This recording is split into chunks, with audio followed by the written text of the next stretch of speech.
How about the next 3 years at Alabama? What are they going to consist of? What do you think? Where do you think Alabama is 2021, 22, and beyond?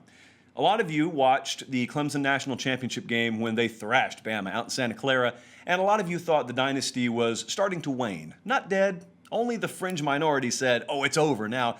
But there were some of you, be honest, mostly because you want it to be true, that said, wheels are coming off a little bit. We've never seen them blown out like that. And I'll grant you it was a very ugly scene for them out there.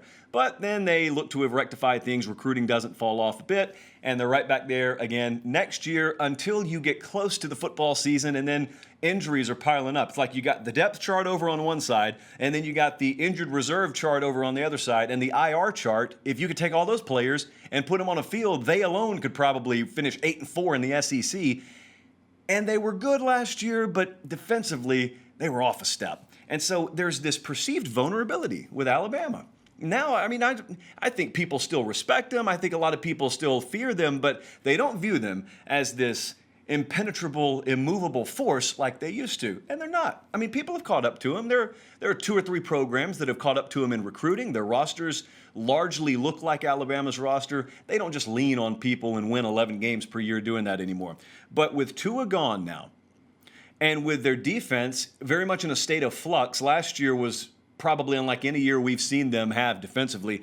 And because someone in the SEC West just won a national championship, and that team does not reside in Tuscaloosa, Alabama, I think a lot of you may perceive Alabama to be vulnerable. So let's ask, next 3 years, I like to look over 3 and 4 year increments any given period. I don't like to measure a program's strength based on 1 year.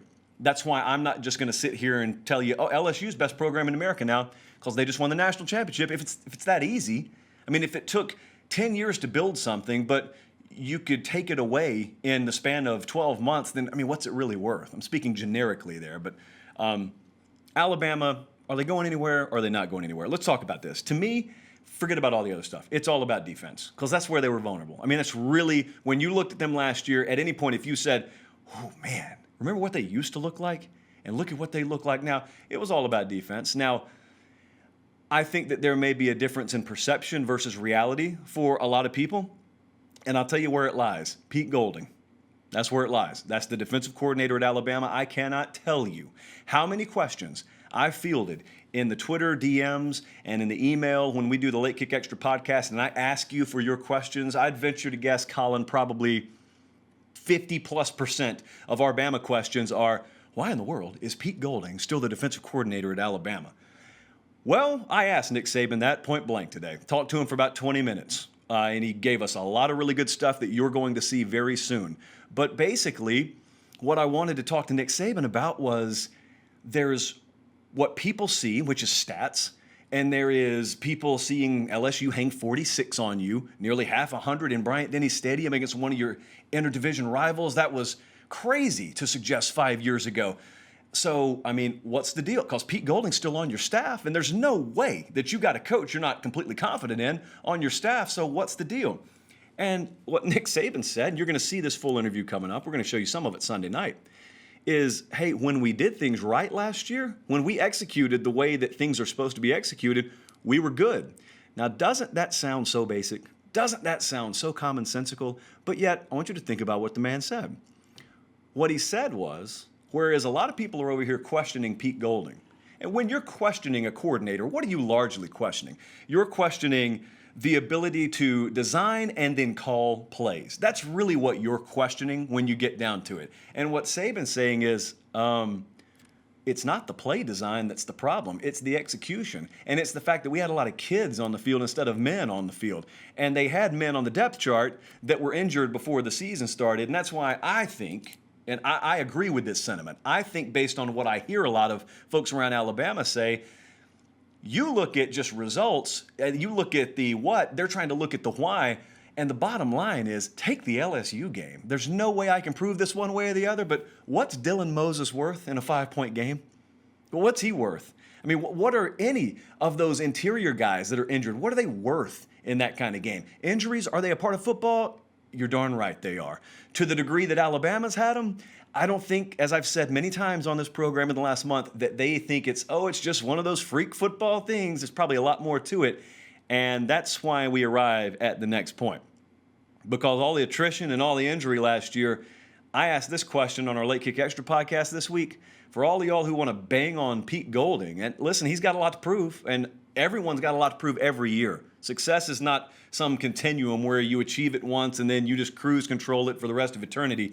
You got to keep succeeding. You got to keep winning. So Pete Golding hasn't even done it yet, much less having done it and then having to sustain that excellence and that winning. But I want you to think about the attrition and the injury they had last year, and then just fill in this blank. Alabama's best defensive coordinator under Nick Saban has been who? You may go Pruitt, you may go Kirby, I don't care where you go. Fill in that blank for me, and I'm going to pause, and I'm going to let you do that in your own mind. Haven't been many of them have there. Kirby was there a long time. So it's either Smart or Pruitt in all likelihood in your mind. I don't think many people are going down the Taj Lupoi route, all due respect to Taj Lupoi. I want you to answer me a simple question. How would your candidate have done? How would Kirby done? How would Jeremy Pruitt have done last year given all the injuries they had? How much better would the production have been? I think Nick Saban's argument is probably not a whole lot better. And that's why Pete Golding is still the defensive coordinator there. But the changes they did make, and now we talk about the next 3 seasons, as the lower third indicates if you're watching on YouTube, and we really appreciate it because a lot of you are. Dr. Matt Ray, David Ballou, that new strength and conditioning duo, and you're going to hear a lot more about them from the head man himself coming up when we release this full interview. Here's a reality that a lot of people inside the SEC and a lot of people inside college football and a lot of people inside the University of Alabama knew last year. They used to run the block when it came to strength and conditioning. LSU bypassed them.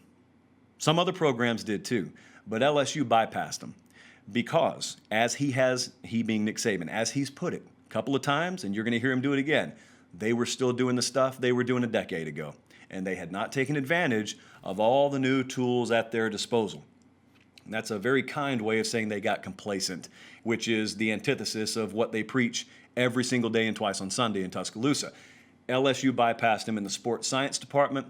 LSU bypassed him not just in training from the neck down, but in the way you train from the neck up and the understanding of the way you train from the neck down by using what God gave you from the neck up. All that stuff, you talk to some folks close to LSU about so much stuff that would blow your mind, that they had such a tomorrow's vision in being able to implement during last year's run. It's never an accident. You don't win a national championship by accident, guys. It's never happened.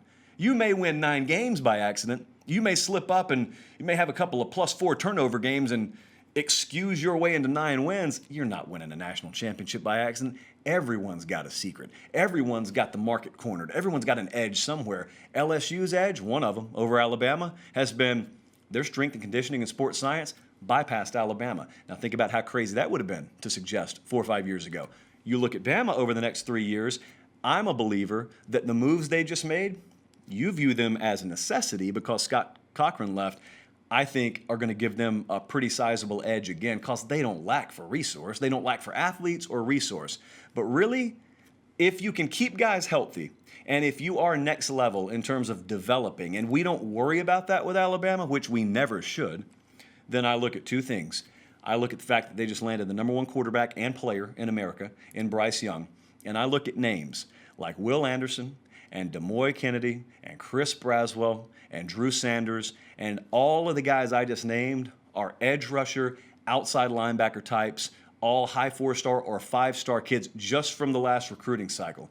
They've got the best quarterback in America coming up over the next couple of years, and they have got world-class terrors coming off the edge over the next 2 or 3 years.